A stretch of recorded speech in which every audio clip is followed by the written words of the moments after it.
Bismillahirrahmanirrahim. Assalamualaikum warahmatullahi wabarakatuh. Alhamdulillahi rabbil alamin.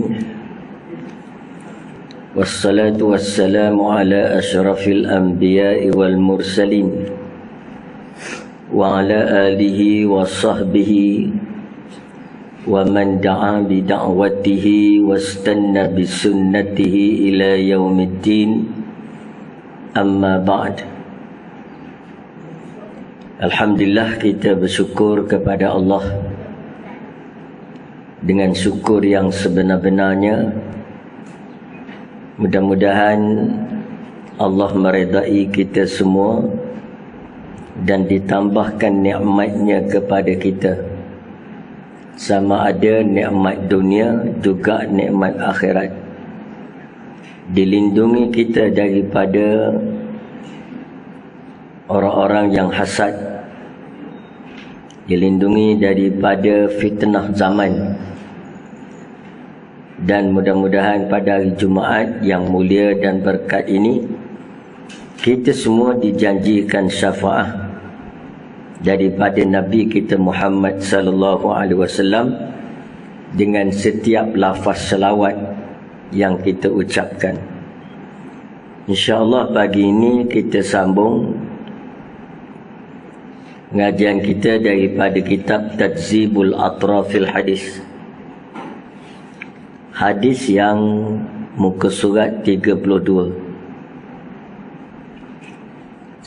Berkata pengarang, bersabda Nabi sallallahu alaihi wasallam, "Iza qatala ahadukum falyajtanibil wajha." Apabila kamu membunuh akan umpama binatang, janganlah di mukanya. Ini salah satu daripada adab Islam. Ya, sebab Islam ni dia kaya dengan adab, dan adab itu ialah akhlak. Ya, sebenarnya kalau sebut ilmu adab, ilmu akhlak lah. Bila sebut ilmu akhlak, ilmu tasawuf lah. Ya, sebab tu kalau ada orang menganggap tasawuf itu ilmu yang asing daripada Islam, maka dia salah. Kenapa? Kerana memanglah zaman Nabi tak ada perkataan tasawuf ini, tapi ada adab. Nabi kata, "Addabani Rabbi fa ahsana ta'dibi." Nabi kata, aku diajar adab oleh Allah, maka sebab itu adab aku baik. Jadi zaman Nabi itu dipanggil ilmu adab. Lepas tu masuk pula ke belakang sikit dipanggil akhlak. Sehingga Nabi ajar kita berdoa, Allahumma zayyin akhlaqana bi akhlaqin nabiyyina Muhammadin sallallahu alaihi wasallam. Ya Allah, hiaskanlah kami dengan akhlak Nabi kami Muhammad. Itu dipanggil akhlak. Masuk ke belakang lagi, adab, akhlak, tasawuf. Jadi itu dipanggil ilmu tasawuf. Jadi memang zaman Nabi tak sebut tasawuf tu, tapi ruh pada tasawuf, iaitu akhlak dan adab, itu ada. Jadi jangan nak mencaci tasawuf. Ni ada ni yang caci tasawuf, tasawuf ni kotor lah, tasawuf ni buruk lah. Jadi tidak. Jadi kerana itu dia ajar adab. Antara adabnya ialah, kata Nabi, iza qatala ahadukum falyajtanibil wajha. Nabi kata bila membunuh akan umpama binatang.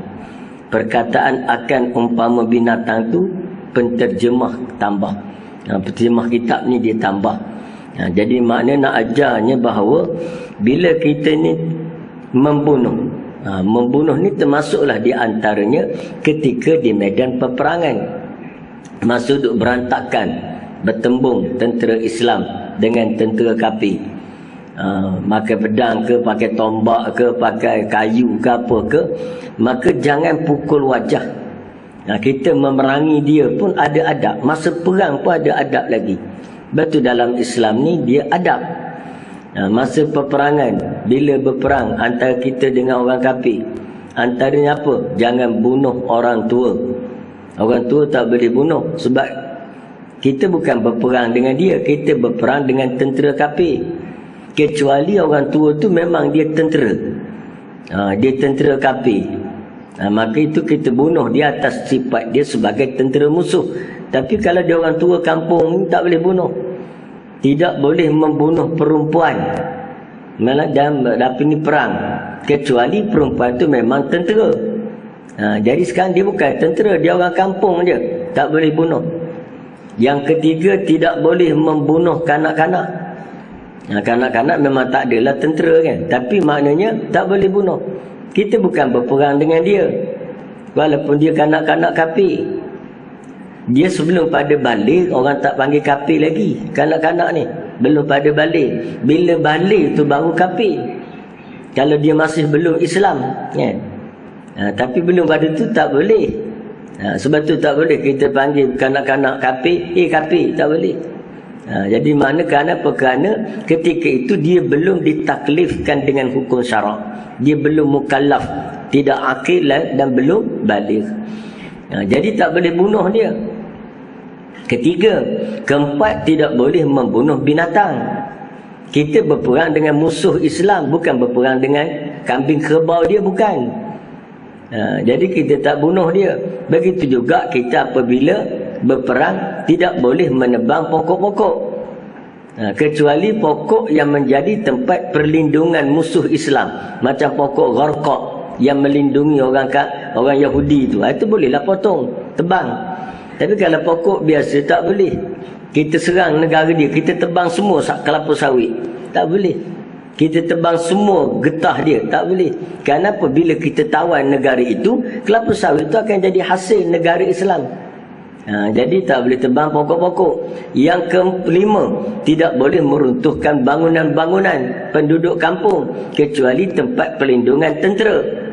Tak boleh runtuhkan rumah, tak boleh runtuhkan jambatan, tak boleh runtuhkan kemudahan awam. Jadi kita berperang secara profesional, orang panggil. Tapi musuh Islam tak ada, dia bom belaka.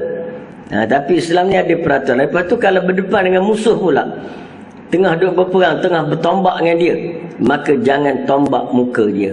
Jangan tetak muka dia. Tak boleh. Kerana perkara itu adab dalam Islam. Muka wajah ni tempat yang paling mulia. Lalu jangan kita hina kejadian yang dijadikan oleh Allah sebagai suatu yang mulia. Jadi begitulah ketika kita memukul binatang, tak boleh pukul muka. Lembu masuk kebun, kita pun baling dengan kayu kena atas muka, tak boleh. Kita kata tak apa, dia lembu je pun, memanglah, tapi muka tak boleh. Kalau nak pukul belakang dia ke, nak halau dia, itu pun sekadar nak halau, bukan nak menyakitkan dia. Bukan sampai baling kayu sampai patah tulang kering lembu, tak boleh. Jadi mana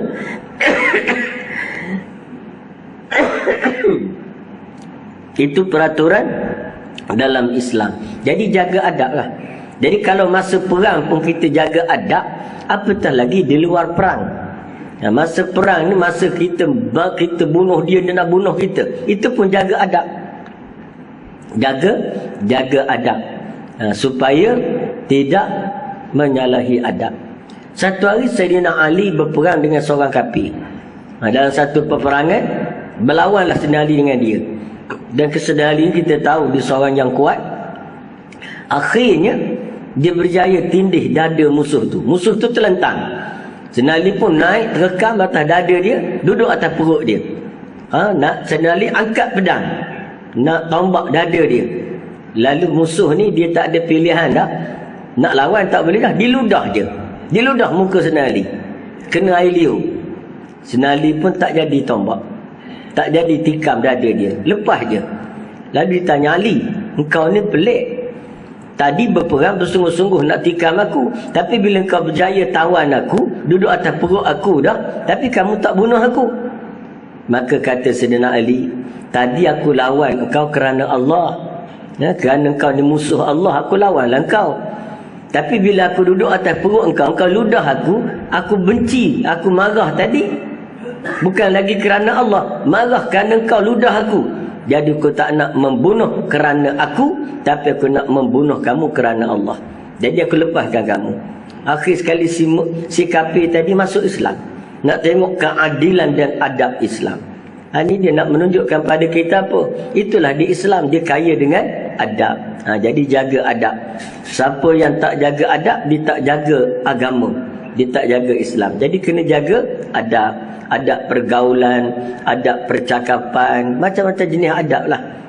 Macam-macam jenis adab. Jadi betul orang tua kita ajarkan melalui ajaran Islam, menguap tutup mulut, mana jaga adab. Jangan nak pergi menguap depan orang lebih daripada badak air begitu, dangah depan orang dengan napasnya bau busuk, dengan boleh nampak dalam mulut kan. Jadi itu menyalahi adab. Jadi Islam ni dia kaya dengan adab. Sebab tu bila kita makan talam, kita makan makanan yang paling dekat dengan kita, yang dekat dengan kita dulu. Jangan pergi terus terekam hak belah sana. Kenapa sana tu ada daging, ada lauk yang sedap, kita ambil yang sana dulu. Jadi tak boleh, ambil yang dekat dengan kita dulu. Kecuali hak dekat dengan kita tu sambal, takkan nak makan sambal dulu kan. Jadi maknanya yang ceritanya ialah kita beradab, jangan pergi raba tuan-tuan hala. Jadi itu kaedah-kaedah yang diajar oleh syarak. Jadi muka jangan pukul, kerana muka ni adalah tempat yang mulia. Jadi masa perang pun kita jaga adab. Begitu juga menjaga adab terhadap orang-orang tawanan perang. Tawanan perang, jaga adab. Tak boleh menyakiti dia, dah ditawan. Kita tak boleh dah hina dia. Dan tidak boleh mencela agamanya. Tidak boleh mencela mencela peribadi dia, tak boleh. Dan tidak boleh mencela pemimpin dan mak ayah dia, tak boleh. Jumpa kita tawan dah dia duduk dalam penjara, tawan tentera musuh, kita percela dia. Ayah kau siapa? Dia kata ayah kau tu memang bengong betul, ayah kau ni memang lembu sungguh, tak pandai didik engkau. Tak boleh. Kenapa? Kerana kena jaga adab.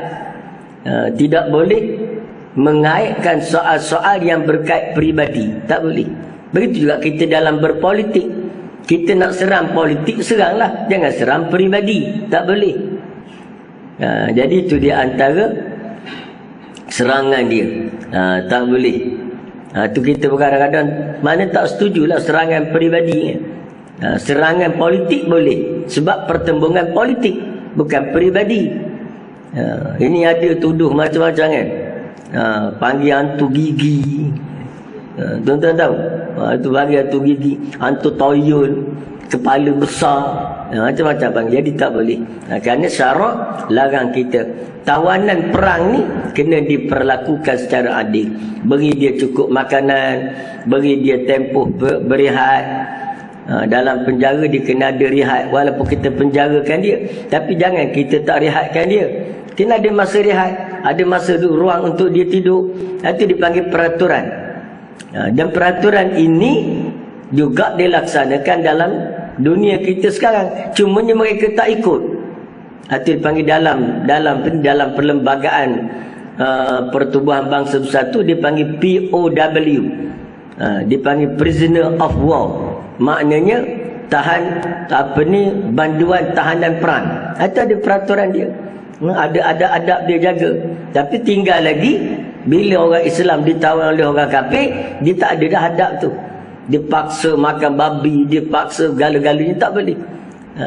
Kita tawan, contoh kita tawan seorang tawanan perang, orang Hindu, tak boleh paksa dia makan lembu. Sebab dia tak boleh makan lembu, tak boleh paksa dia yang bercanggah dengan agama dia. Tak boleh. Kalau dia kata apa, dia nak dalam penjara, dia nak tok pekong seekor, sebab nak apa, dia nak semayang, kena sediakan. Kita sediakan untuk dia. Tak boleh kita ambil tok pekong hak dia tengah sembah, baling ke dinding, patah getah habis. Tak boleh. Tak boleh mencela agamanya ketika dia menjadi tawanan kita.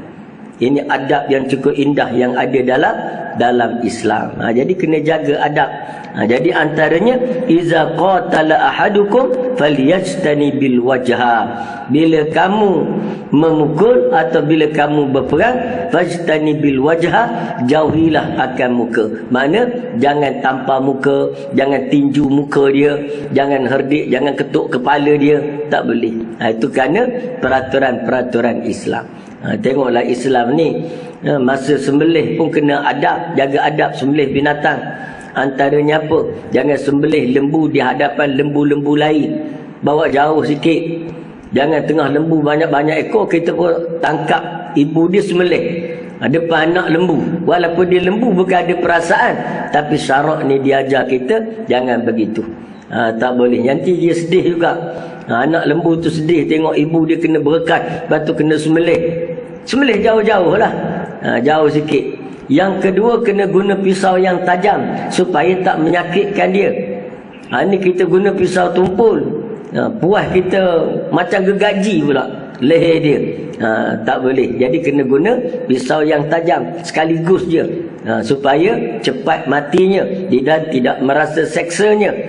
Jadi itu di antara peraturan yang digariskan oleh syarak. Jadi bila kita ikut Islam, ikut adabnya. Banyaklah adab makan, adab minum, adab berkeluarga, adab anak dengan ayah, adab suami dengan isteri, isteri dengan suami, macam-macam adab. Wa qala an-nabi sallallahu alaihi wasallam, dan sabda Nabi sallallahu alaihi wasallam dalam hadis yang seterusnya, iza qama al-'abdu fi salatihi zirril birru ala ra'sihi hatta yarka, wa iza raka'a alatuhu rahmatullahi hatta yasjud wasajidu yasjudu ala qadamillahi ta'ala falyas'al wal yarhab. Rawahu Sa'id bin Mansur an Abi Ammar mursalan. Hadis ni hadis mursal. Wa mursalun minhu sahabiyyus saqat. Dalam Sahih Baikuniyah dia panggil wa mursalun minhus sahabiyyus saqat. Hadis mursal itu ialah dalam sanad periwayatannya gugur sahabat. Mana tak daripada tabi'in terus kepada Nabi. Jadi tabi'in mana sempat jumpa Nabi. Tentu ada sahabat tengah tu, tetapi dalam periwayatan, dalam asanidnya, sanad-sanadnya tak disebut, maka dinamakan hadis itu mursal. Baik. Iza qamal abdu fi salatih, apabila berdiri seseorang dalam sembahyangnya. Bila seorang kamu berdiri dalam sembahyang, mana nak menunaikan solat lah, kata Nabi, maka kata ditaburkan ke atas kepalanya kebajikan. Itu maknanya yang kita tak nampak lah. Ini Nabi nampak.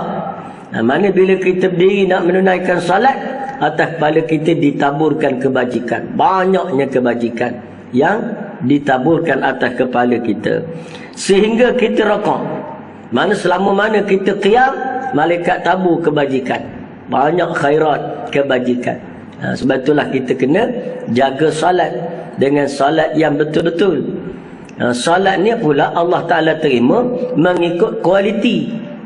Ada orang kalau salat dia kurang berkualiti, kuranglah penerimaannya. Yang baik kualitinya, maka itu sangat baik, diterima oleh Allah. Antaranya ialah salat Nabi lah, salat Nabi kita Muhammad. Sebab Nabi ni salat bagi dia qurratu ainin li fi salat, kata Nabi. Disejukkan mata hatiku dalam salat. Mana tenangnya, sebab ketika itu sedang berbicara dengan Allah dan sedang mengaju kepada Allah. Jadi maknanya salat dengan betul-betul. Ketika kita berdiri, Allah Ta'ala taburkan kebajikan atas kepala kita. Banyaknya kebajikan. Hatta yarka, hingga kita rakaat. Hingga kita rakaat. Fa iza raka'a, maka apabila dia rakaat, maka apabila ia rakaat, dinaikkan akan dia oleh rahmat sehingga ia sujud. Dinaikkan dia, alatuhu rahmatu, maka dinaikkan akan rahmat. Bila dia rakaat, dinaikkan rahmat kepada dia hatta yasjuda, hingga dia sujud. Jadi makna sampailah sujud Allah Ta'ala angkat darjat kita ketika rakaat. Rakaat tu diangkat akan kebajikan. Wasajidu yasjuda ala qadami Allah Ta'ala falyas'ali wal yarghab. Kata Nabi, apabila apa ni, sehingga ia sujud, seorang yang sujud itu bersujud di atas rahmat Allah Ta'ala, jadi hendaklah gemar dan bersungguh-sungguh berdoa dalam sujudnya. Jadi makna ketika kita sujud tu, kita nampak sejadah dia, tapi tak kita sujud atas rahmat Allah. Kita sujud atas taburan rahmat daripada Allah. Jadi begitulah. Mana ibarat kalau kita kata kita sujud atas pasir, maka setiap pasir itu rahmat. Maka ingat kita sujud, betul lah. Masa sujud kena tekankan sikit. Ketika kita sujud, kita tekan sikit kepala, tanda tawaduk kita dengan Allah, tanda penyerahan diri pada Allah Ta'ala. Lepas tu ambil peluang untuk berdoa. Jadi makna ada ulama' dia kata doa yang afdal ialah ketika kita qiyam. Ada ulama' kata dalam salat. Ada ulama' kata doa yang afdal ketika sujud. Jadi banyaklah hadis-hadis cerita tentang waktu sujud tu berdoa. Maka itulah kita ambil pada hadis ini. Jadi ambil peluang. Sujud yang mana kita berdoa? Ketika sujud doa yang bagaimana? Iaitu doa di dalam hati kita. Doa dalam hati. Sebab masa sujud tu dah ada bacaan dia, tasbih dia, subhana rabbiyal a'la. Itu yang kita baca. Ataupun la ilaha illa anta subhanaka inni kuntu minaz zalimin. Tapi yang kita nak doa tu nak minta celah mana? Yang kita minta, ya Allah, aku nak begitu, aku nak begini. Itu dalam hati sahaja. Mana dalam hati kita. Kalau bahasa Melayu lah. Jangan keluar bahasa Melayu ketika rakaat dengan lafaz. Bila berlafaz bahasa Melayu dalam rakaat, batal salat. Sebab dia dikira kalimat asing. Kalimat yang bukan daripada kalimat salat. Dalam salat ni dia tak boleh berbicara kecuali bicara salat. Kecuali bicara yang berkaitan dengan salat. Kebetulan pun tak boleh. Kebetulan, walaupun ada kebetulan dengan solat, tapi tak batal, cuma makruh, tak boleh. Misalnya contohnya, dia angkat takbir, Allahu Akbar, nak takbir. Dia takbir dah, Allahu Akbar, dia pun nak baca Al-Fatihah. Tiba-tiba sebelum baca Al-Fatihah, dia bersin. Bersin. Bila bersin, Alhamdulillahi Rabbil Alamin, Ar-Rahman, sambung terus. Maka ulama' kata tak boleh. Tak boleh. Jadi kena ulang balik Al-Fatihah dia. Kerana dia dikira bacaan asing. Sebab tadi bacaan untuk Alhamdulillah bagi zikir, untuk bersin. Fatihah lain. Jadi bacaan asing tak boleh. Jadi itu. Sedangkan perkataan tu perkataan Arab dah. Apatah lagi Melayu. Apatah lagi bahasa Melayu. Maka tak boleh. Batal. Kita mencampur adukkan bahasa asing daripada salat di dalam salat. Jadi kena, bolehlah doa. Doa dalam hati lah. Doa dalam hati. Masa sujud kita doa. Sebab waktu tu kita rapat dengan Allah. Kita dekat. Ya Allah, lepaskan aku daripada hutang. Ya Allah, segala-segala semua kan. Jadi kita ucap kepada Allah Ta'ala. Maka itu waktu yang baik untuk berdoa. Jadi bila satu orang tu sujud ala qadamaillahi ta'ala, maka dia sujud di atas tumit kebesaran Allah. Jadi mana? Sujud di atas tumit kebesaran Allah. Falyas'al, maka mintalah banyak-banyak pada Allah. Falyaghab, maka hendaklah bergairah, ucapkan rasa kegemaran untuk sujud kepada Allah. Jadi mana? Itu di antara adab ketika dalam salat. Wa qala an-nabi sallallahu alaihi wasallam idza qara'a ibnu adam as-sajadata fasajada ya'tazala asy-syaitanu yabki yaqulu ya wailahu umira ibni adam bis-sujudi fasajada falahul jannah wa umirtu bis-sujudi fa'asaitu faliyan nar kata iblis. Jadi kata Nabi apa? Nabi kata, hadis riwayat Muslim, an Abi Hurairah radhiyallahu anhu. Kata Nabi, apabila membaca seseorang akan ayat yang mana dituntut padanya sujud. Baca ayat yang dituntut sujud. Mana ayat yang dituntut sujud? Antaranya ialah dalam surah As-Sajdah.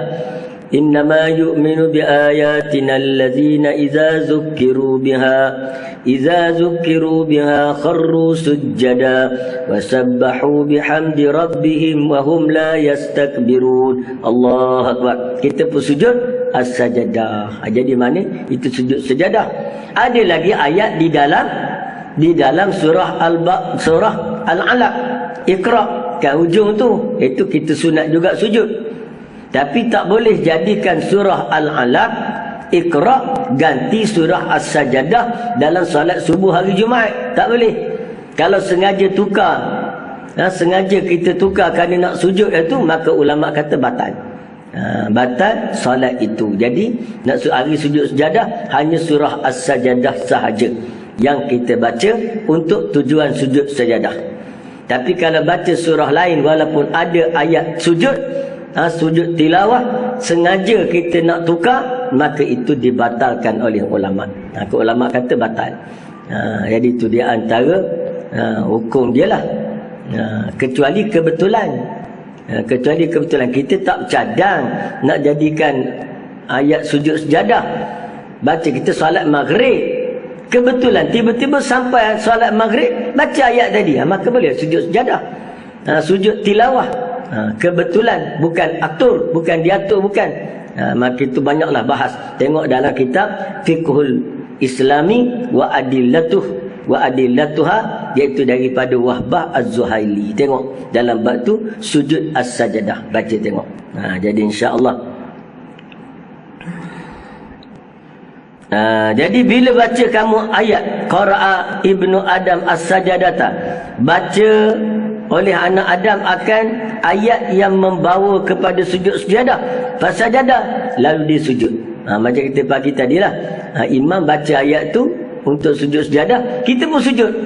Maka bila sujud, i'tazala syaitan, maka berundurlah syaitan, lari daripadanya dengan berteriak-teriak. I'tazala syaitanu yabqi. Yaqi itu makna menangis. Tapi pengarang kita dia letak nama berteriak. Bila jadi penterjemah kitab ni orang Kedah kot. Ya, dia orang Kedah ke ataupun orang Kelantan. Kelantan kan Kedah. Menjerit tu panggil berteriak juga kan. Menangis tu panggil berteriak. Teriak dia, kena marah ke ayah dia.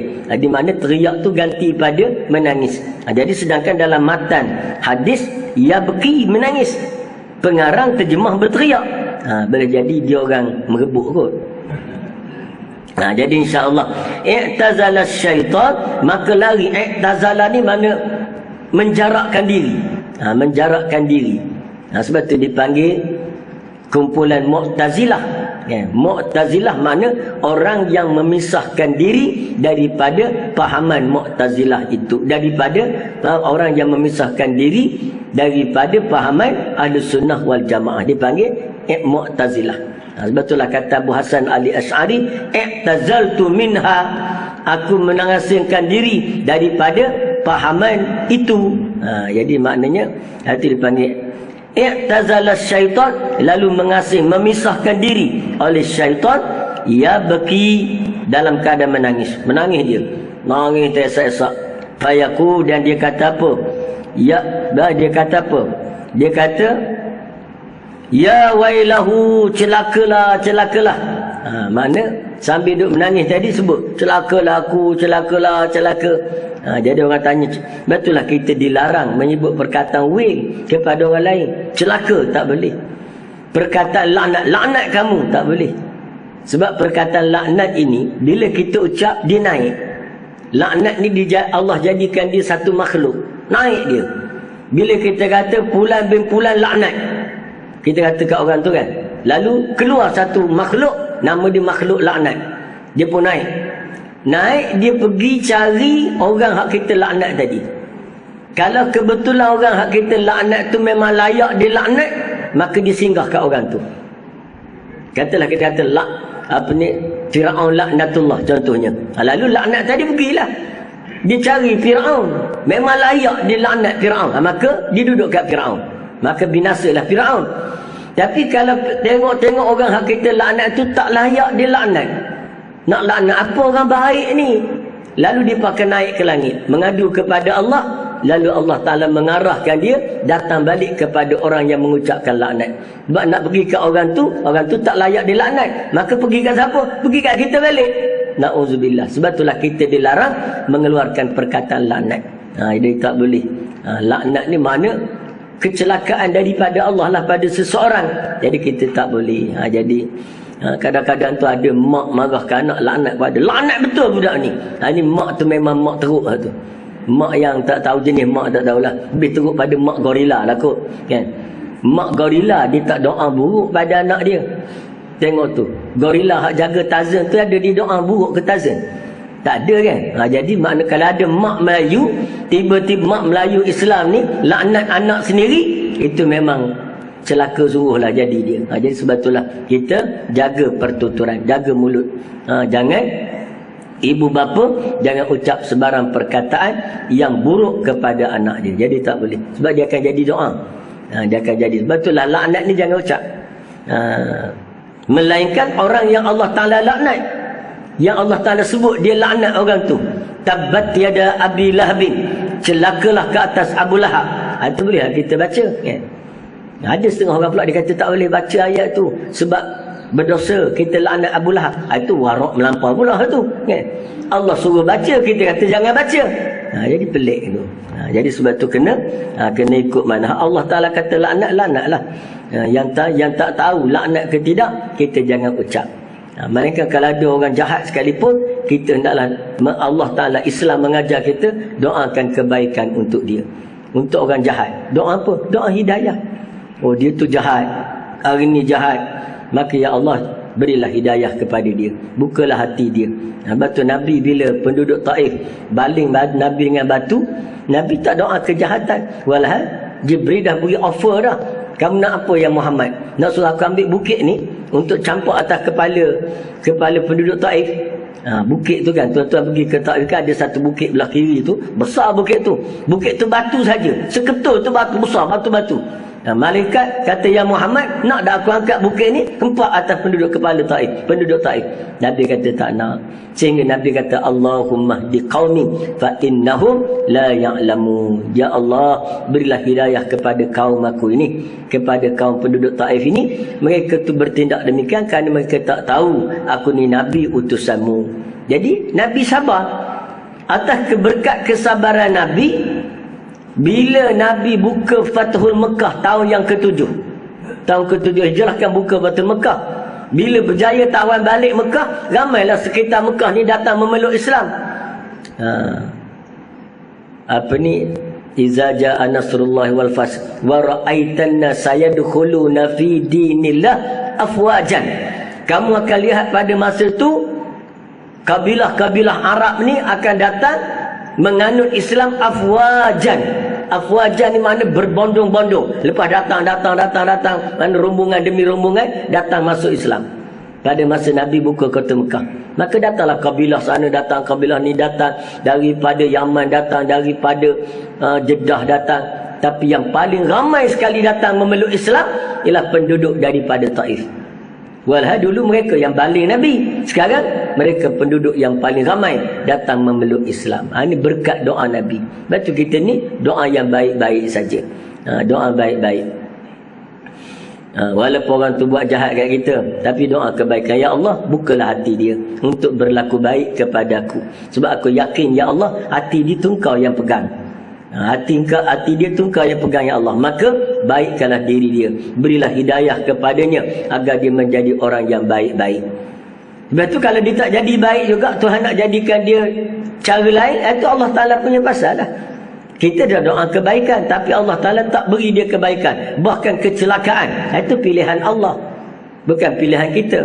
Jadi kita doakan yang baik-baik kepada dia. Jadi sebab setiap doa ni macam kita baling bola getah ke dinding. Kita ambil bola getah, baling kat dinding. Bola apa? Kita kata bola tenis tu lah kan, bola getah tu balik kat dinding. Dia datang balik tak kat kita? Datang balik, tak kena gaya hempak muka kita balik. Maka begitulah doa. Setiap kita doa untuk kebaikan orang lain, dia pergi, datang kita balik. Jadi hakikatnya doa itu adalah kebaikan untuk kita juga. Jadi mana jangan pernah merasa takut dan kedekut untuk mendoakan kebaikan orang lain, kerana hakikatnya kebaikan itu dikembalikan kepada kita. Jadi doalah, insya-Allah. Itu doa dia. Jadi maknanya ketika sujud, malah apa ni, syaitan tadi lari. Dia kata apa? Umira ibnu Adam bisujud fasajada.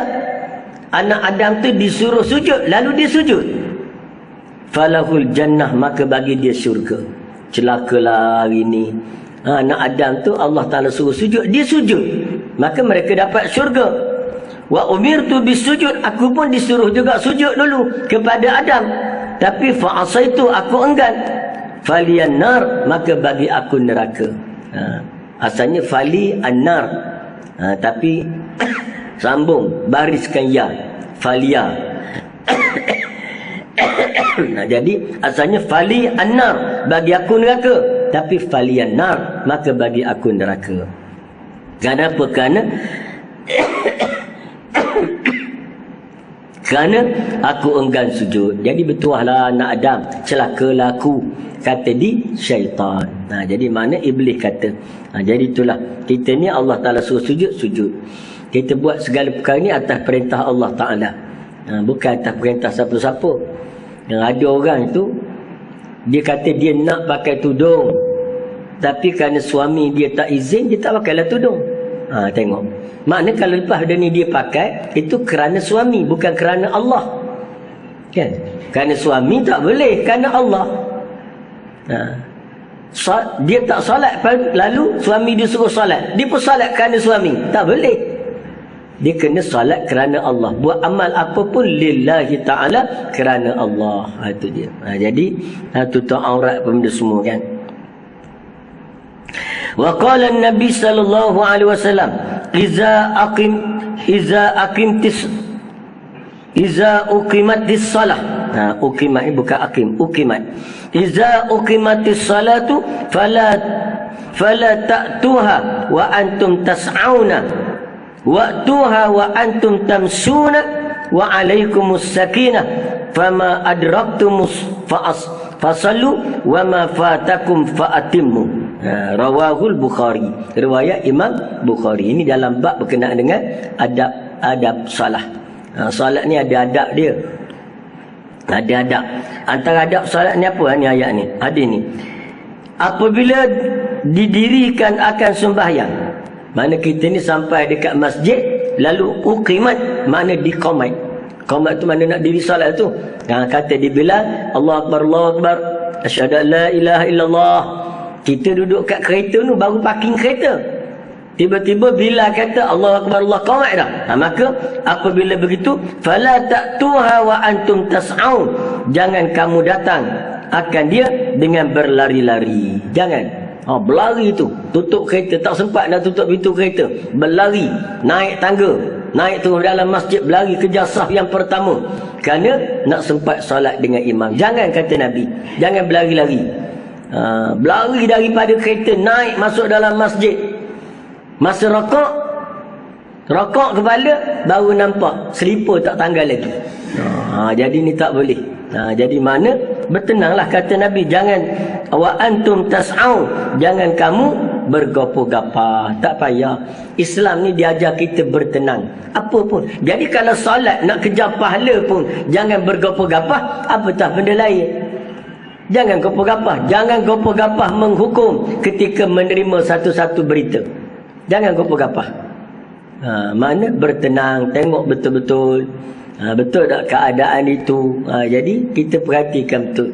Apa keadaan pun jangan gopoh-gapah dalam menilai berita, dalam bertindak dan apa saja. Sebab gopoh-gapah al-ajlatu minasyaitan wa ta'ni minallah. Kata Nabi, gopoh-gapah tu daripada syaitan, adapun bertenang itu daripada Allah. Jadi orang yang hati dia lapang, tenang, beriman pada Allah, dia tak gopoh-gapah. Dia tak gapa-gapa, dia tak cepat menghukum, dia tak cepat gelabah, dia tak cepat hilang punca. Dia akan sempat berfikir, dia akan sempat redha. Jadi itu orang yang tenang. Jadi kata Nabi, wa antum tas'au, jangan kamu gapa-gapa. Wa atuha wa antum tamsuna, maka kata Nabi, maka bahkan datanglah kamu berjalan perlahan-lahan. Berjalan perlahan-lahan itu makna tamsuna sederhanalah. Jangan pula dengar qomat makin perlahan berjalan. Mula-mula tu okey dah berjalan, bila dengar qomat makin perlahan. Sebab dalam hadis kata berjalan perlahan-lahan, tak, makna berjalan biasalah. Berjalan biasa saja. Ini tak, belum tu jalan okey lagi, bila dengar qomat makin perlahan. Jadi catwalk pula dia. Ini gedik-gedik tu tak boleh. Jadi maknanya kita berjalan biasa saja. Jadi tu wa antu waqtuha wa antum tas'au, datanglah kamu dia akan salat, wa antum ay hala kaunikum, dalam keadaan kamu tamsuna, dalam keadaan tamsu, berjalan dengan betul, dengan baik. Wa alaikumus sakinah, dan ke atas kamu ketenangan. Perlahan-lahan maka apa tu? Dalam keadaan pelan makna sakinah. Maka kata Nabi lagi, fama adraktumu fasallu, mana yang kamu dapat kamu bersama dengan jamaah. Wama fatakum fa'atimu, maka mana yang luput kamu sempurnakan. Apa makna dia? Makna dia, bila kita datang solat, setakat mana rakaat yang kita dapat, kita ikutlah imam. Kita dapat rakaat ketiga dan keempat, contohnya salat zuhur dan asar, kita ambil hak ketiga dan keempat tu sama imam. Lepas tu mana yang luput, rakaat pertama kedua kita luputkan, fa'atimu, maka sempurnakan, sambunglah. Itu kaedah dia. Jadi maknanya tak payah kita gapa-gapa. Dah datang lewat, tiba-tiba nak sama dengan imam, rakaat pertama kedua ketiga nak sempat dengan imam, kita datang lewat, macam mana? Itu yang gapa-gapa. Dah lewat salat, mana yang sempat, yang tak sempat tambah. Yang tak sempat kita tambah. Di mana tempat sempat dia? Tak sempat dia iaitu sempat tamakninah pada rakaat imam. Ya kan? Mana kita datang tu imam rakaat pertama, kita masuk dalam saf, angkat takbir, imam masih rakaat, kita pun sempat Allahu Akbar, sempat tamakninah sekejap pada qiyam, kita pun rakaat. Dan ketika kita rakaat sempat tamakninah dengan rakaat imam, maka sempatlah rakaat itu. Itu mana sempatlah rakaat itu. Jadi walaupun tak baca Fatihah, sebab Fatihah makmum yang masbuk ditanggung oleh imam. Jadi sempat satu rakaat. Tapi kalau kita Allahu Akbar, kita baru nak rakaat, imam angkat kepala, maka tak sempat rakaat itu dengan kita. Nanti sekarang sambung satu lagi rakaat. Itu kaedah kan. Itu kaedah tu kita tahu belaka dah dalam Munyatul Musalli ada kan. Belajar kita tadi maknanya dalam Munyatul Musalli, dalam Jami'ul Jawami', dalam kitab Sabilal Muhtadin ada belaka dah tu bincang berkenaan dengan dalam Fathul Wahab, dalam Khatib Bujairimi Khatib, ada semua. Jadi mana yang sempatlah. Tapi ada juga orang dia tak pandai kan. Dia tak pandai nak sambung solat. Sebab apa? Sebab kita ni, katalah kita datang, kita sempat dengan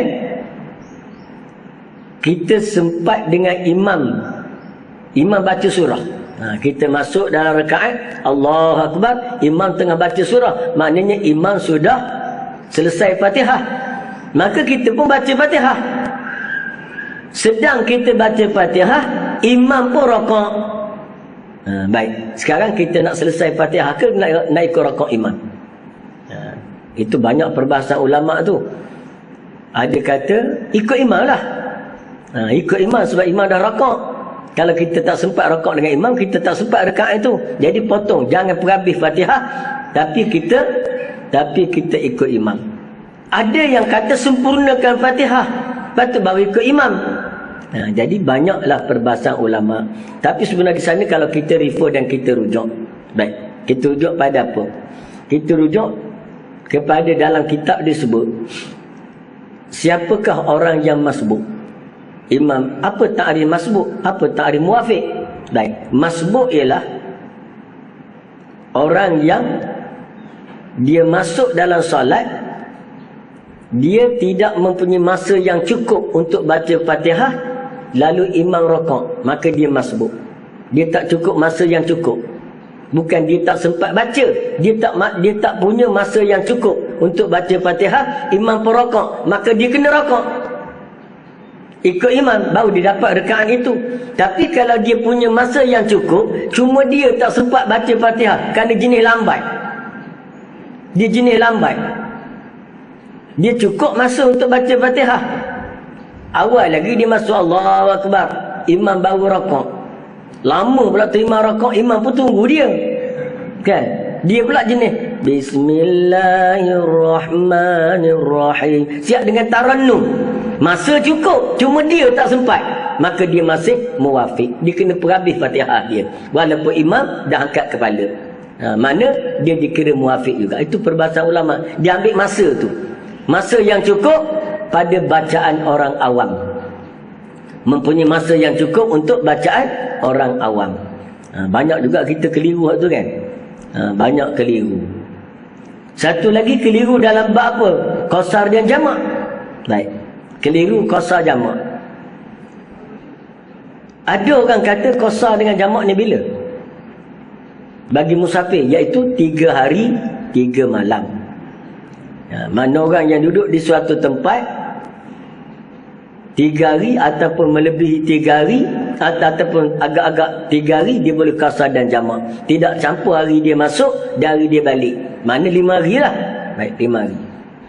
Mana kita ni nak pergi kursus Kuala Lumpur, boleh tak kita qasar dan jamak bila sampai? Dalam perjalanan memang boleh lah. Bila sampai, boleh tak qasar dan jamak? Boleh. Berapa hari? 3 hari. Tapi timbul satu perbahasan ulama. Sekarang kita tahu dah kursus tu 7 hari.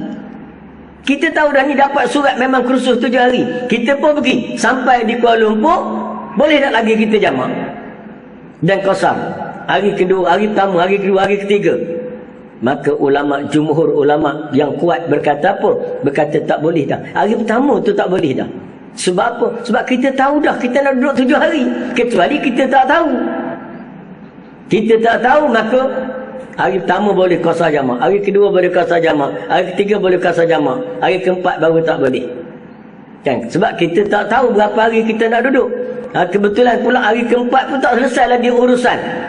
Ada orang kata hari kelima baru selesai, maka hari keempat boleh jamak lagi, hari kelima boleh jamak lagi. Katalah kita nak pergi ambil hutang dengan seorang kawan di Kuala Lumpur. Kita pergi-pergi, dia tak ada. Maka hari pertama kita boleh jamak. Tanya isteri dia balik bila agak? Dia kata hari keempat dia balik lah. Kita boleh jamak lagi. Hari kedua jamak, hari ketiga jamak, hari keempat jamak. Sampai hari keempat, isteri dia telefon. Dia kata tak balik lagi lah suami dia, 10 hari lagi balik. Maka boleh lagi kita jamak 10 hari sampai 18 hari. Sebab kita tak tahu. Tapi kalau kita dah tahu, maka sebahagian besar ulama kata tak boleh dah. Sebab kita dah tahu lebih pada 3 hari duduk situ, maka tak boleh. Yang kata 3 hari itu dalam keadaan kita sekurang-kurang waktu jamak bagi orang yang ada urusan. Itu dia tak tahu berapa hari dia duduk situ. Maka kalau tak tahu, 3 hari itu boleh lagi. Masuk hari keempat tak boleh lah dia. Apatah lagi kalau dia tahu. Kalau dia tahu tak boleh. Tahu 5 hari. Jadi banyak juga orang keliru. Begitu juga keliru tentang hari-hari haid dan nifas. Itu juga. Ini kita bincang lain kali. Itu mana ada kontroversi sikit dalam bincang isu itu. Soalnya kita sekarang nak dikira haid itu pada ketika suci kah atau diambil daripada kiraan haid. Itu pun ada perbahasan ulama juga. Jadi macam-macam lah perbahasan. Dia kena teliti, tengok betul hukum fiqah. Tak faham pergi tanya ulama fiqah. Jangan pergi tanya mekanik motor, tak selesai masalah kita kan. Jadi pergi tanya ulama-ulama yang mahir tentang dia. Jadi insya-Allah baru kita dapat jawapan. Baik. Jadi kata Nabi, maka hendaklah dia alaikumus sakinah, maka kamu bertenang. Wa ma fatakum fa'atimu, maka mana yang luput rakaat pertama kedua luput, maka sempurnakan saja. Kita pun bila imam beri salam, kita pun Allahu Akbar, naik balik. Nak naik balik pun tengok waktu mana. Ketika telah selesai salam pertama imam, baru kita naik. Jangan imam tak selesai lagi, tak beri salam lagi, kita naik dah. Itu tak boleh. Itu sudah terputus berjamaah. Putusnya jamaah tu selesai bila imam beri salam. Assalamualaikum warahmatullahi. Habislah. Kita pun bangunlah. Walaupun salam kedua tak lagi. Ya, salam kedua tak lagi. Dia salam tamu tu selesai, maka putuslah, selesailah solat. Sebab seorang imam, seorang orang yang musalli, orang yang solat, masuk dalam solat ketika permulaan kalimat alif pada Allahu Akbar. Tu dah masuk dalam solat dah. Tu dah masuk dalam solat. Lepas tu selesai solat mana? Selesai solat, Assalamualaikum warahmatullahi. Habis selesai solat. Warahmatullahi wabarakatuh, itu dah sunat dah. Jadi Assalamualaikum warahmatullahi, selesai solat. Jadi kita pun bangunlah. Sebab kita makmum tadi nak tambah lagi kan. Jadi tak payah tunggu sampai salam yang kedua. Cuma kalau nak tunggu, okey juga. Boleh tunggu sampai salam yang kedua. Cuma jangan tunggu sampai habis wirid kan? Tunggu sampai habis wirid baru sambung. Itu tak jadi. Itu dah putus dah solat kita. Jadi kena solat dengan betul. Jadi tu kena beli balik buku Muwafiq Masbuk oleh Tuan Guru Haji Abdullah Lubuk Tapah. Nipis je kitab. Ayah pada mufti wilayah sekarang. Dikarang kitab Tuan Guru Haji Abdullah Lubuk Tapah, Pondok Lubuk Tapah. Nanti dikarang kitab Muwafiq dan Masbuk. Jadi beli yang tu, kita baca. Dia ada lagi tulis buku Imam dan Makmum. Cara nak jadi imam ada cara dia, makmum ada cara dia. Jadi kena kita dengan belajar. Kena buka kitab lah. Sebab tu orang dulu dia buka kitab, dia mengaji, dia faham. Bukan pakai agak-agak begitu. Kita sekarang tak buka kitab, kita buka Google. Itu yang jadi. Google ni pening lah kita. Jadi kena buka kitab, tanya ulama, mana dia dalil kitab-kitab tadi, itu di tempat dia. Kemudian sabda Nabi SAW, "Iza uqimatis salatu fakabbir, summa qra' ma tayassara minka minal Qur'an. Summa rka' hatta tatma'inna raqi'an.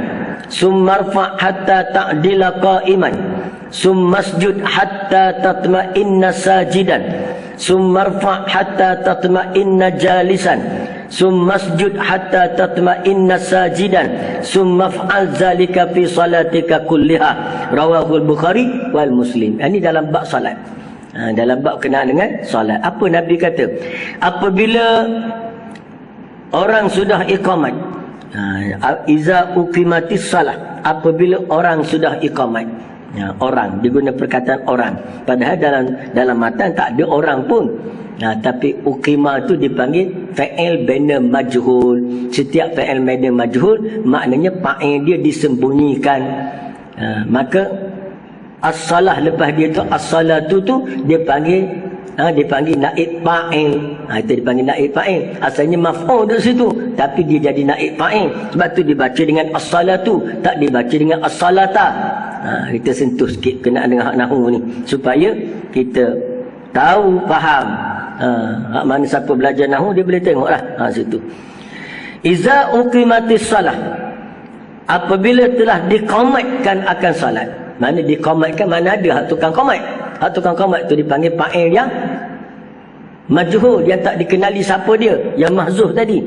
Baik, jadi apabila apabila diqamat akan salat, mana salat dah qamat dah, maka kata Nabi, maka fakabir, maka hendaklah kamu bertakbir. Takbiratul ihram lah.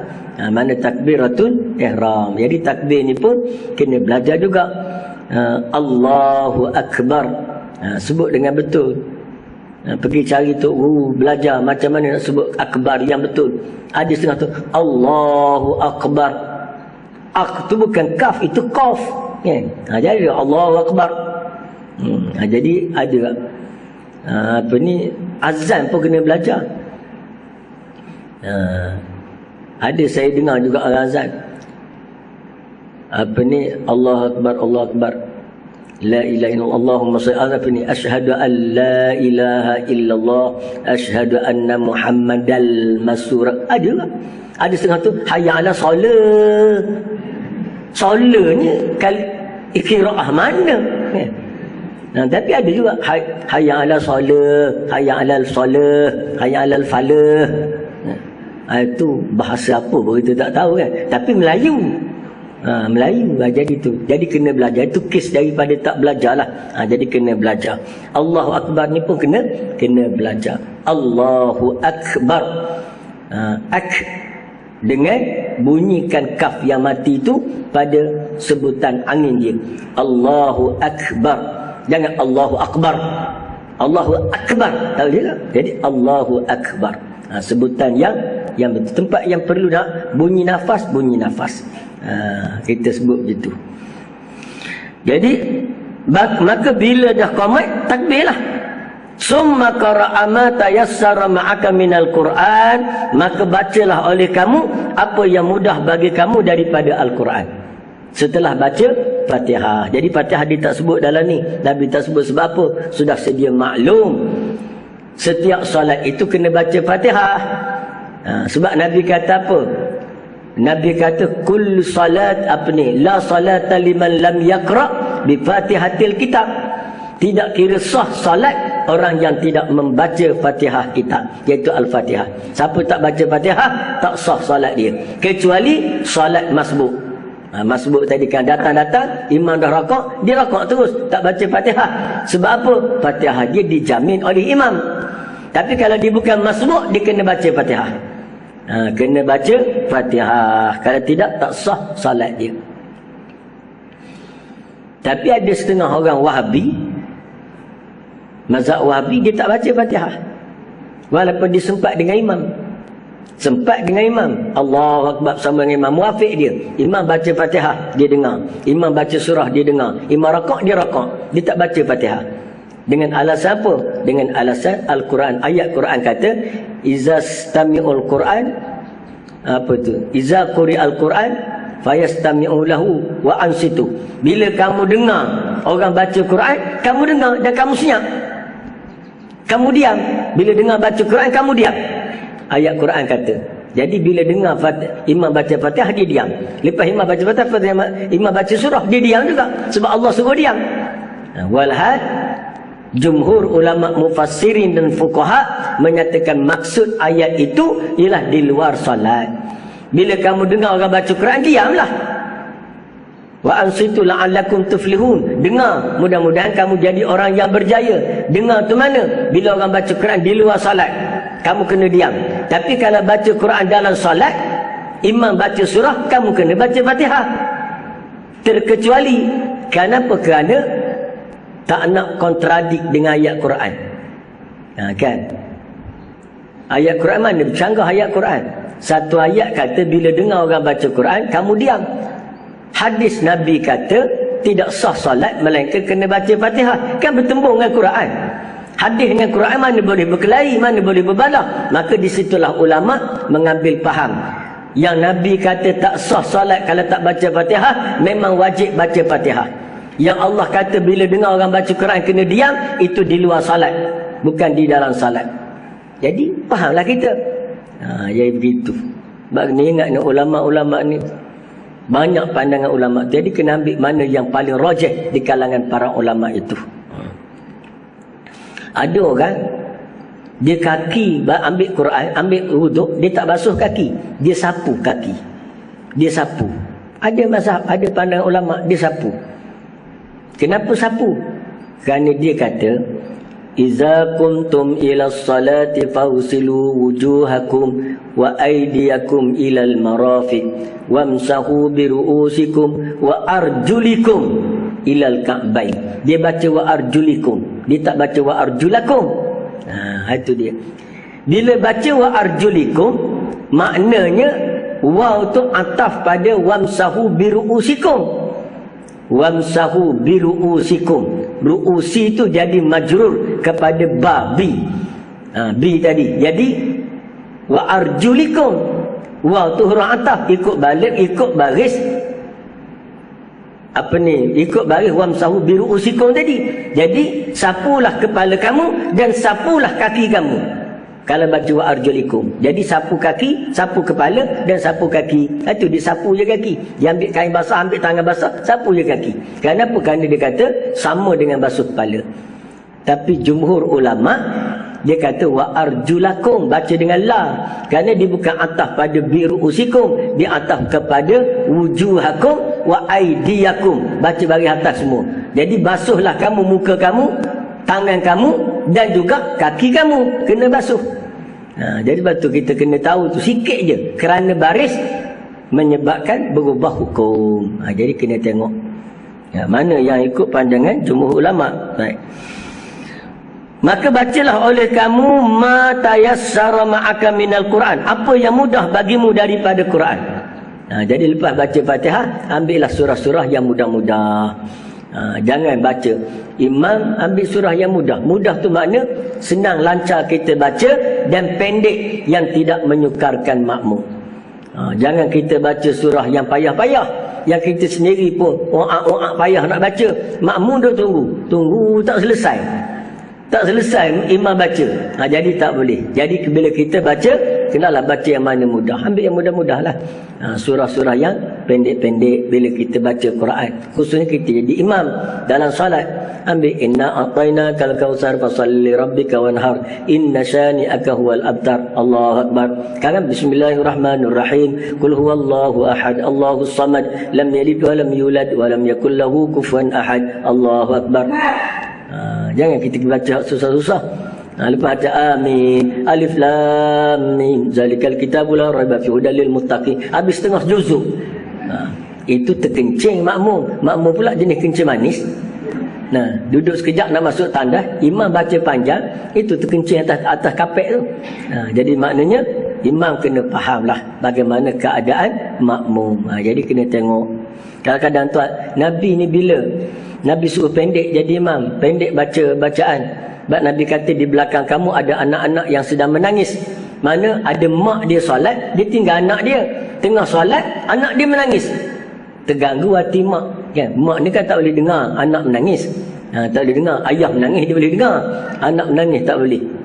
Ayah menangis tu dia tahu dah, itu memang nak minta gadai barang kemas tu menangis tu. Tapi anak menangis nak susu, lapar sebagai, jadi mak tak tahan. Jadi menyebabkan solat dia terganggu. Maka imam panjang. Jadi kata di Nabi, pendekkan bacaan kamu.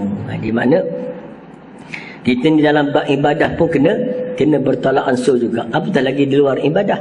Dalam bab ibadah tu, tengah ibadah tu bertolak ansur lagi. Jadi tak boleh kita tidak bertolak ansur. Dia kena tolak ansur lah. Misalnya contoh apa tadi? Contoh imam, tengah jadi imam, tiba-tiba dengar makmum datang. Imam nak rokok dah, jangan rokok lagi. Dengar dulu makmum angkat takbir, baru kita rokok. Sebab nak suruh makmum tersempat dengan rakaat itu. Tapi ada juga jenis imam, dengar orang datang nak takbir, dia pun cepat-cepat rokok. Itu jahat juga punya imam tu kan. Jadi mana dia cepat-cepat rokok supaya orang tu tak sempat. Jadi ada juga begitu. Main bergurau lagi dalam solat. Jadi tak boleh. Jadi kena ada perasaan tolak ansur dan kemanusiaan, peri kemanusiaan kena ada. Itu. Jadi baca yang mudah daripada Quran. Begitu juga kita dari luar daripada salat ni. Bila kita ramai-ramai, kita ambil mana surah yang senang. Sebab itulah timbulnya bacaan Yasin malam Jumaat. Asalnya daripada hadis Nabi baca Al-Kahfi. Tapi Al-Kahfi ni kan susah bagi kita orang Melayu. Kan? Nak baca surah Al-Kahfi payahnya kan. Nak baca surah Al-Kahfi. Alhamdulillahillazi anzala ala abdihi kitaba wa lam yaj'al lahu iwajan. Itu panjang.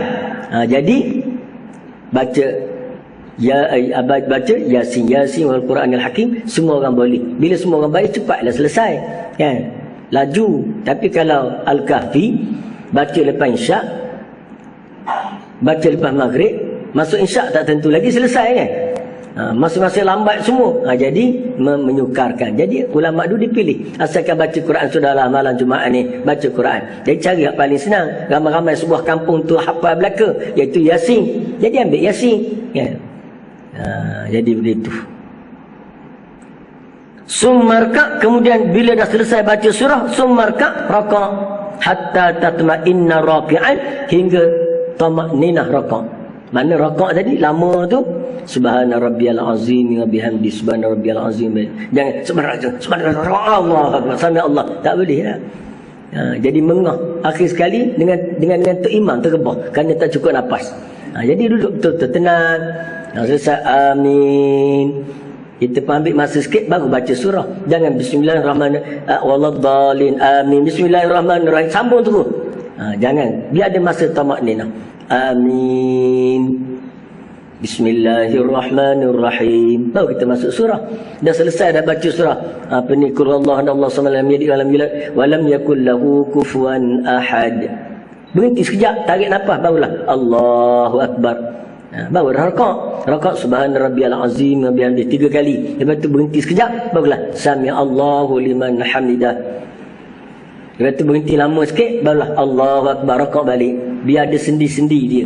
Ini macam tak ada sendi pula. Kalau kita tengok solat di Mekah, nak pula kalau suring dan naik daripada raka', tidak dia lama. Allahu akbar, sami Allahu liman hamidah. Lama dia berhenti. Lama berhenti. Kita rasa macam nak siap Fatihah, barulah dia Allahu akbar. Itu maknanya kenapa? Kerana menjaga tamakninah tadi. Begitu sujud tu tamakninah, kita pun baru angkat. Ini jangan sampai letih kita solat. Ada orang letih solat. Lepas solat berpeluh dia. Berpeluh atas dari ni. Kenapa? Kerana laju sangat solat. Itu dipanggil, jangan jadi solat solat tarawih dekat Jawa tu kan. 23 rakaat 10 minit ke 5 minit. 6 minit 23 rakaat. Kalau 6 minit 23 rakaat, masa kita nak rakaat tu memang terpelanting ke depan lah. Laju dia. Jadi mana itu terlajak lama, terlajak cepat. Itu tak boleh. Syarat suruh jaga tamakninah. Kalau kat Temborong sana, solat tarawih satu khatam satu malam. Satu malam khatam. Sekarang ni banyak dah orang tiru dia. Temborong dia Aceh amalan tu. Mana setiap solat tarawih satu malam bermula daripada lepas Isyak selesai pukul 3. Kalau di Temborong tu imam dia budak lagi. Masa wartawan Temu Ramah itu umur dia baru 11 tahun umur dia jadi imam. 11 tahun. Orang mana? Orang Kedah. Orang Kedah lah. Pelajar pada Kedah. Jadi imam solat tarawih, dia seorang daripada rakaat pertama sampai rakaat 23 tu. Dia seorang jadi imam sampai pukul 3 pagi, khatam sebuah Quran. Selama mana? Selama 1 bulan. Itu memang hebatlah tu. Memang Quran tu dalam kepala dia betul.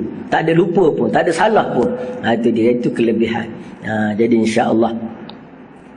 Apa kelebihan? Kuat ingat kan.